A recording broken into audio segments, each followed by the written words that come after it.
गणेश जी आए लड्डू खाने। कादीपुर गांव में चिंटू नाम का एक अंधा अनाथ लड़का रहता था। वो मंदिर के बाहर बैठकर भीख मांगकर गुजर बसर करता था। गांव मने भोले चाचा थे जो बचपन से चिंटू की देखभाल करते थे। चिंटू उन्हीं के साथ रहता था और वे उसे सुबह मंदिर के बाहर छोड़ जाते थे। रात के समय उसे अपने घर ले जाते थे। इसी तरह समय बीत रहा था। एक दिन चिंटू ने भोले चाचा से कहा, चाचा आप मेरा बोझ कब तक उठाते रहेंगे? आप बचपन से मेरी देखभाल कर रहे हैं। मैं आप पर और बोझ नहीं डालना चाहता। आप मुझे मेरे हाल पर छोड़ दीजिए। भोले चाचा ने कहा, मैं तुझे अपना बेटा मानता हूं और तू मुझे छोड़कर जाने की बात कर रहा है। अगर तेरी जगह मेरा सगा बेटा होता तो क्या मुझे छोड़कर चला जाता?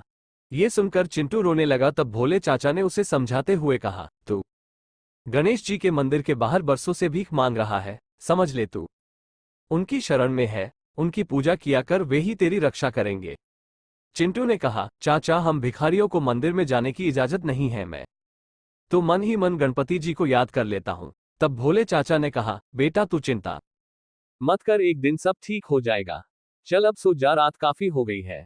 अगले दिन भोले चाचा चिंटू को लेकर गणेश जी के मंदिर पहुंचे। तभी मंदिर के पुजारी ने उन्हें रोका और कहा, अरे इस भिखारी को कहां मंदिर के अंदर ला रहे हो? ये तो हर दिन मंदिर के बाहर बैठता है, इसे मंदिर के बाहर ले जाओ। भोले चाचा ने कहा, क्या भिखारी इंसान नहीं होते? उन्हें पूजा पाठ करने का हक नहीं होता? तुम कौन होते हो इसे पूजा करने से रोकने वाले? इस पर पुजारी बिगड़ गया और उन्हें मंदिर से बाहर निकाल दिया। तब चिंटू ने कहा, चाचा रहने दो, मैं यहीं से भगवान की पूजा कर लूंगा। आप मुझ अंधे के लिए झगड़ा मत करो। कहीं पुजारी को गुस्सा आ गया तो यह मुझे मंदिर के बाहर भी बैठने नहीं देगा। ये कहकर चिंटू अपनी पुरानी जगह जाकर बैठ गया। भोले चाचा वापस अपने घर चले गए। चिंटू बैठकर भीख मांग रहा था। तभी उसे किसी के रोने की आवाज सुनाई दी। उसे लगा कोई बच्चा रो रहा है।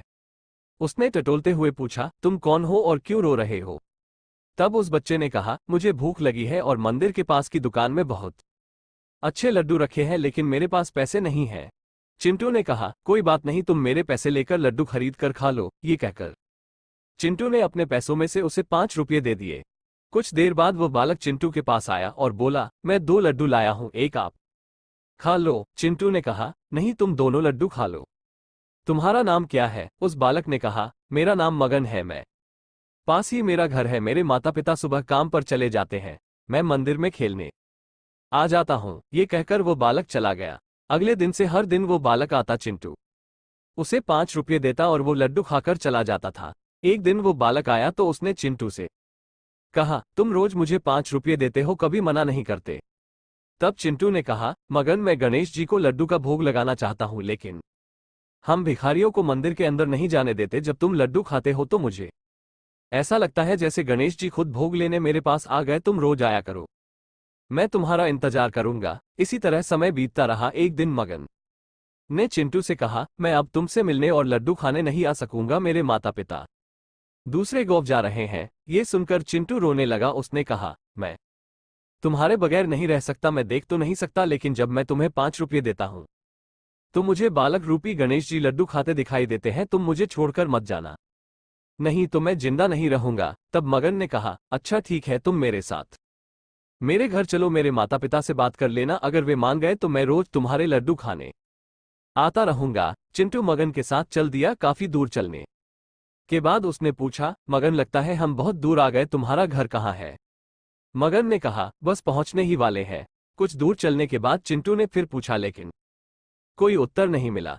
चिंटू ने पुकारा, मगन मगन तुम कहाँ हो? लेकिन कोई जवाब नहीं मिला। चिंटू घबरा गया। तभी उसका पैर किसी पत्थर से टकराया और वो गिर पड़ा। उसके सिर में तेज दर्द हो रहा था। वो उठा और उसने आंख खोलकर देखा तो सामने गणपति जी खड़े थे। चिंटू उनके पैरों में गिर गया। गणेश जी ने उससे कहा, चिंटू तुम्हें मंदिर नहीं आने दिया गया, इसलिए मैं अपना भोग लेने हर दिन तुम्हारे पास आता था। इतने गरीब होते हुए भी तुमने मुझे हर दिन लड्डू का भोग लगाया। आज से तुम गरीब नहीं रहोगे, तुम्हारा घर धन धान्य से भरा रहेगा और कोई तुम्हें मेरे दर्शन करने से नहीं रोक सकेगा। ये कहकर भगवान अनंता ध्यान हो गए। चिंटू की आंखों की रोशनी वापस आ गई थी। वह अपने घर आ गया। वहां उसने देखा एक कोने में सोने चांदी रुपये के ढेर लगे हैं। अगले दिन से चिंटू नए कपड़े पहनकर भोले चाचा को साथ लेकर गणेश जी के मंदिर जाने लगा। अब उसे किसी ने नहीं रोका। भगवान की पूज करने से। हे विघ्नहर्ता गणेश जी महाराज, आप अपने भक्तों पर सदा कृपया बनाए रखना।